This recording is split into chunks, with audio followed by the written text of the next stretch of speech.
¿Cómo explicar? ¿Cómo describir un amor tan profundo? Es imposible de medir. Conoces nuestros miedos y nuestras esperanzas. Los invito a abrir hoy la Biblia en Salmos número 1. Si pueden, me pueden acompañar. Salmo 1.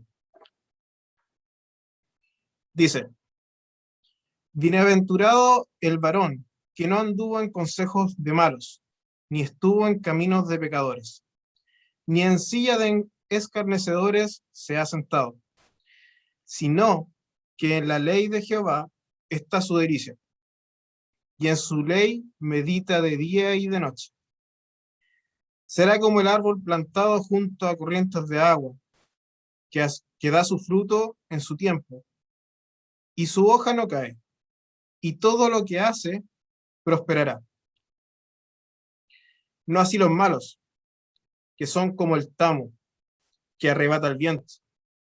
Por tanto, no se levantarán los malos en el juicio, ni los pecadores en la congregación de los justos. Porque Jehová conoce el camino de los justos, mas la senda de los malos perecerá. El texto que hemos leído se resume de la siguiente manera. Existen dos tipos de personas, dos caminos, dos destinos. Comienza señalando al primer tipo de persona, el bienaventurado, el dichoso, el feliz, el gozoso. Pero no cualquier tipo de felicidad. Es la dicha, la alegría, que proviene de Dios. ¿Y qué camino sigue el bienaventurado, el dichoso? Continúa el texto diciendo: bienaventurado el varón que no anduvo en consejos de malos. El justo discierne para no conocer el consejo que viene de los malos. Y este puede venir incluso de uno mismo. Nuestra propia conciencia, mente, corazón, nos puede dar un mal consejo.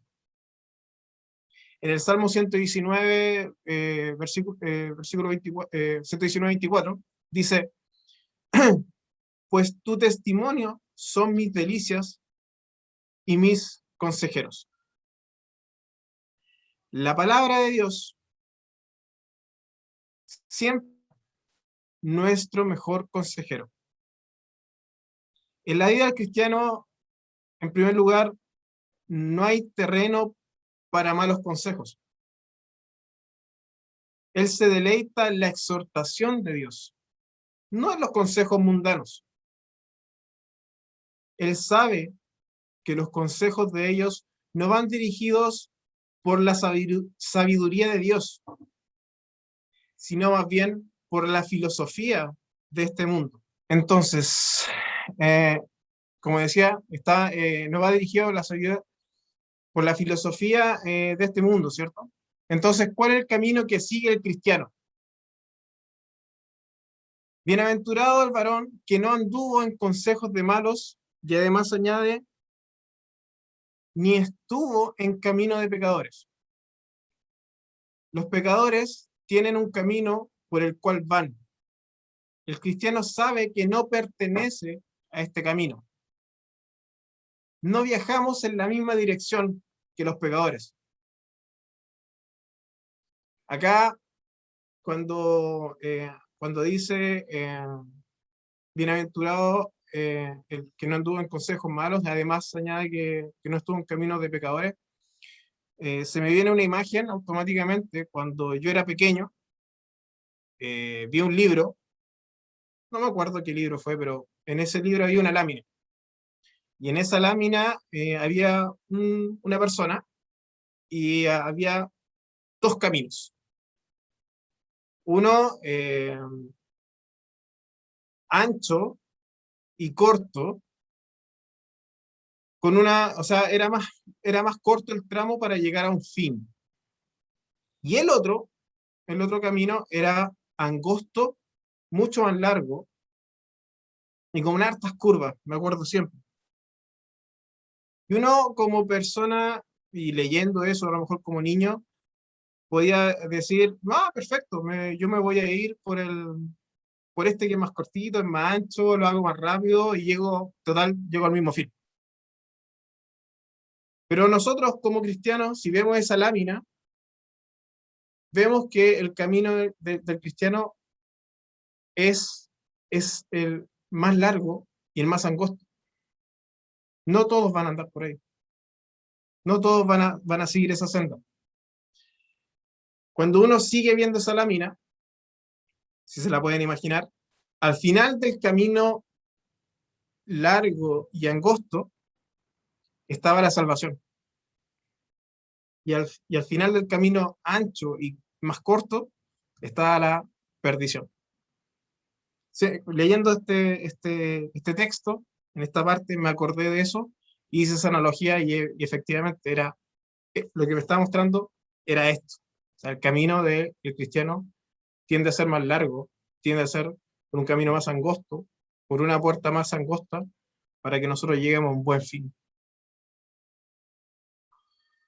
Continúa el salmista diciendo, ni en silla de escarnecedores se ha sentado. ¿Qué son los escarnecedores? Los escarnecedores aman burlarse, critican el pueblo de Dios y las cosas de Dios. El justo no se sentará en esa silla ni estará con ellos. Acá, en el Salmo 1, el versículo 1, nos habla de la progresión del pecado.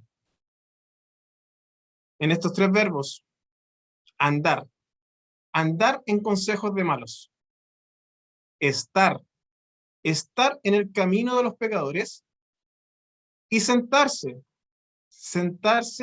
en la silla de encarnecedores. Nos muestra la progresión del pecado. Cuando los hombres viven en el pecado, van de mal en peor. Las personas primero se inclinan hacia el pecado, andan en él, escuchando el mal consejo, pasa por el pecado, recorre este camino, está en él, y luego se queda, se siente cómodo, se deleita. Como ya se siente cómodo, ya se deleita, se sienta. Se sienta cómodamente para quedarse en el pecado, apartándose de la gloria de Dios. Toma la forma y acepta todo lo malo que no proviene de Dios. Este hombre comienza por ser malo, luego es un pecador y termina siendo un escarnecedor. Se asocia, comparte y se une al pecado. Aquí me hago una pregunta. ¿Cuántas personas no han tomado malas decisiones por estar en malos lugares, por estar con malas personas y seguir malos consejos? En el versículo 2 existe un contraste marcado. La palabra que dice sino que en la ley de Jehová está su delicia. El cristiano se deleita con la palabra. Una buena forma de analizar qué es lo importante para mí es preguntarte, ¿qué me emociona? ¿Qué me hace feliz? ¿Mis logros personales? ¿Mi familia? ¿Mis amigos? El cristiano tiene un deleite puesto en la palabra de Dios,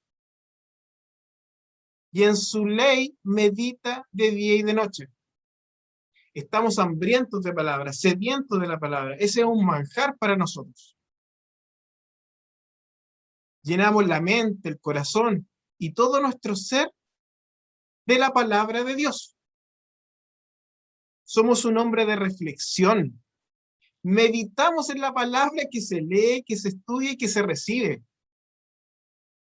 Eso es súper importante. Tenemos que ser un hombre de reflexión. ¿Cuántos de nosotros nos acordamos de la palabra del domingo recién pasado? Después de recibirla, ¿reflexionamos en lo que nos entregó el Señor a través del hermano? ¿Cuántos, por el contrario, pasamos más tiempo en el televisor, en el celular, ignorando la verdad, la verdadera felicidad de estar con la palabra? Si la respuesta es positiva, perfecto, muy bien. Si la respuesta es negativa, en esto tenemos que meditar y pensar y ver cuál es el gozo y la alegría. ¿Dónde tengo yo puesto mi corazón? Si yo tengo mi corazón y mi gozo en la palabra, maravilloso. Si no, meditemos y pensemos.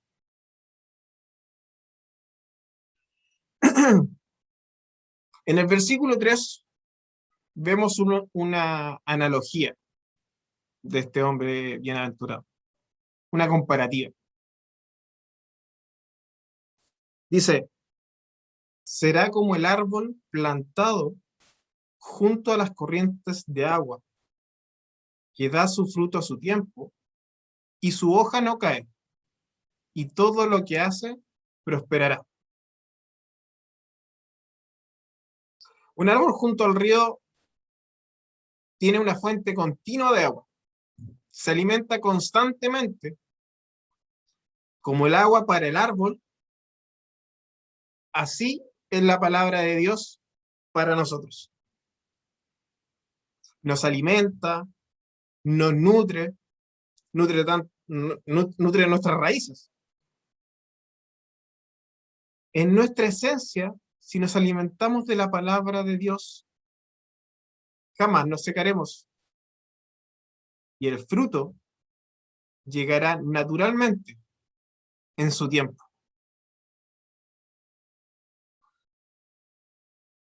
No hay árboles estériles en el huerto de Dios.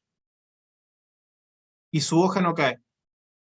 No hay muerte, no hay sequedad, no hay nada de eso. Por el contrario, todo lo que hace prospera en la vida del justo. Dios saca algo bueno y maravilloso de todo. De todo, de absolutamente todo. Aún en las circunstancias más difíciles, siempre nos hará prosperar. Si fundamentamos nuestra vida en las aguas de la palabra de Dios, formaremos un carácter maduro. Con el éxito en la vida. El éxito en la vida no es tener o obtener cosas o ser populares, tener el mejor auto o no sé, tal vez tener porque me subieron de puesto, cualquier cosa. El éxito en la vida es saber que lo que hoy estoy haciendo es la voluntad de Dios. Sabemos que nos pasarán cosas en el camino. Muchas cosas. Este no es un camino fácil. Pasarán pruebas, dificultades, aflicciones, dolores, pérdidas, etc. Pero sabemos que es la voluntad de Dios en mi vida y respondo a ella en obediencia en la palabra de Dios. Aquí, cuando me pongo a pensar en el camino de esto, una vez una conversación con un hermano y cómo era el camino, cómo nos llevaba las cosas que que íbamos a enfrentar. Fue una larga conversa, y leyendo este salmo se me vino todo eso a mi mente. En el versículo 4 pasa a ser el contraste. Hay un contraste grande con el bienaventurado. El bienaventurado, que es como el árbol firme, por el contrario, el malo, el pecador o el encarnecedor, es como el tamo que arrebata el viento.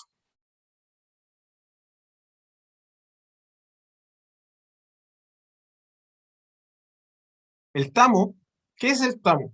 El tamo es una paja liviana, una especie de polvo, es la carcasa del grano, es la basura o impureza que dejan los granos específicamente del trigo. Para limpiar el grano se debe crear una corriente de aire.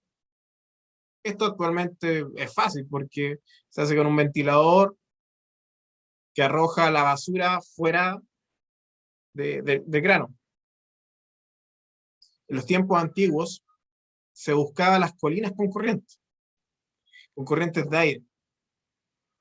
Se arrojaba el grano hacia arriba y el viento arrasaba esa impureza.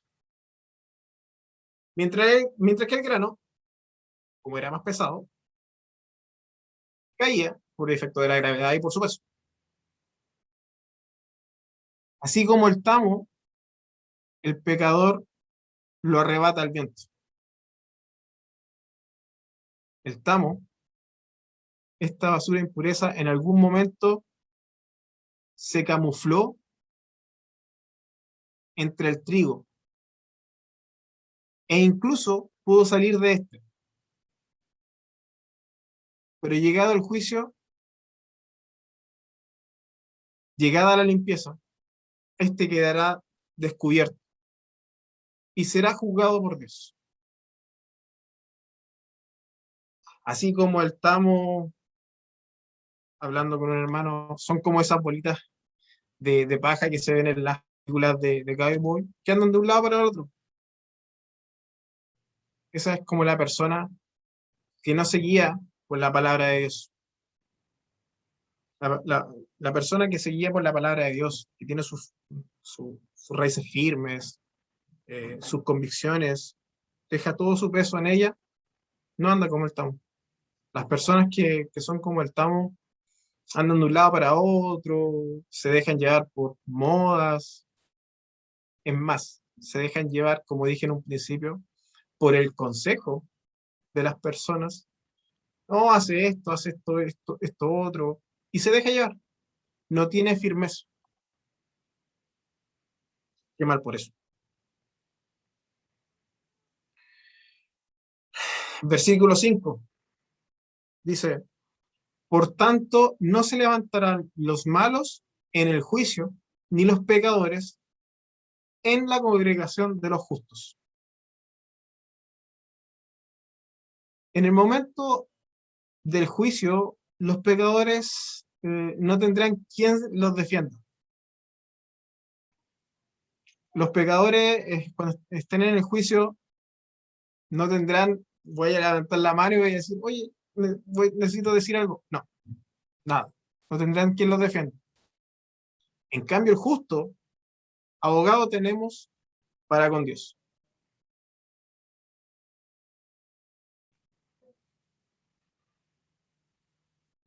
Versículo 6.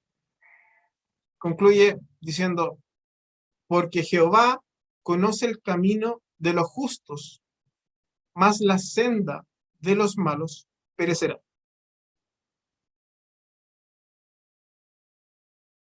El destino final del justo y de los pecadores quedará completamente separado.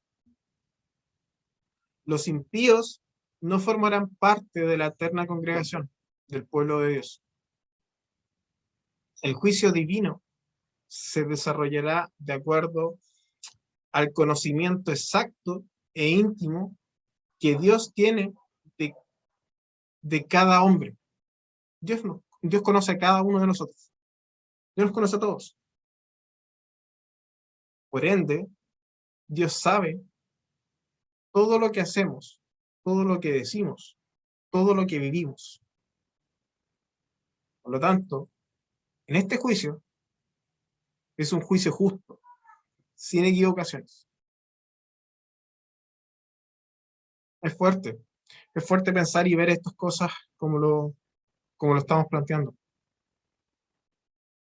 Aquí se nos anticipa cuál va a ser el fin tanto del camino de los justos como la senda de los malos. Vemos que mientras Dios aprueba con complacencia la vida de quienes le obedecen, le siguen en su camino, le entregan todo su corazón y su alma, el camino de los malos desaparecerá, dejándolos en una situación de perdición.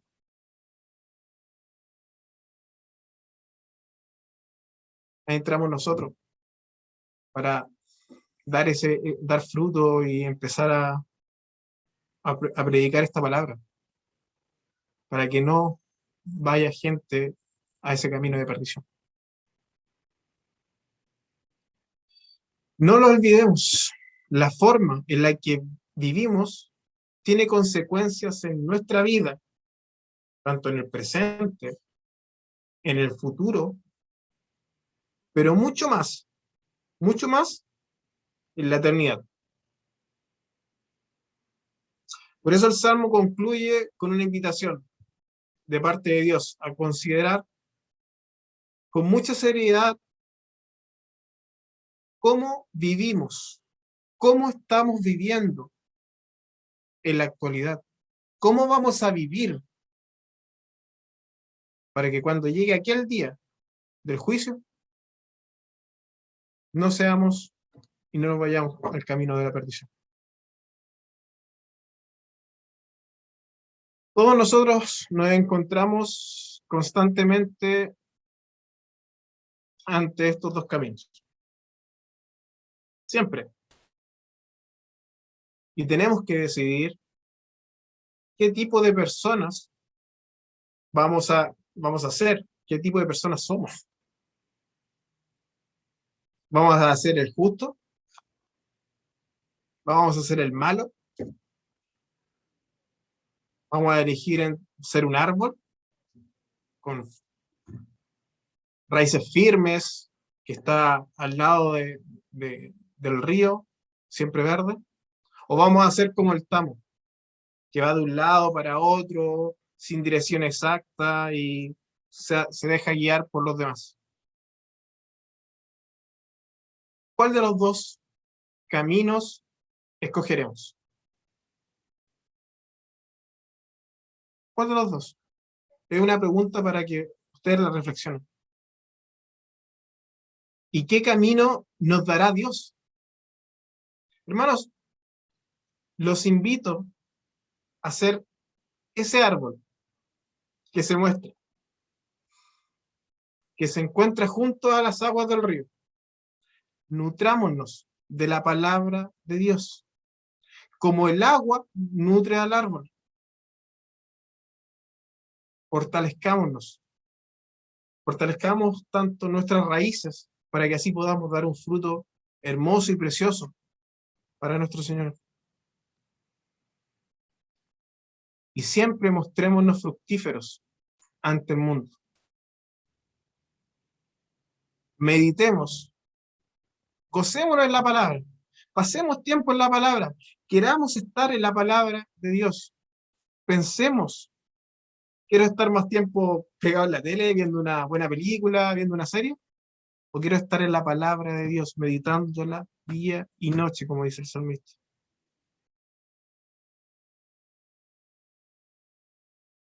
Gocémonos en la palabra de Dios, que nos ha sido entregada por completo mediante la Biblia. Hermanos, muy buenas noches, que Dios los bendiga. Amen.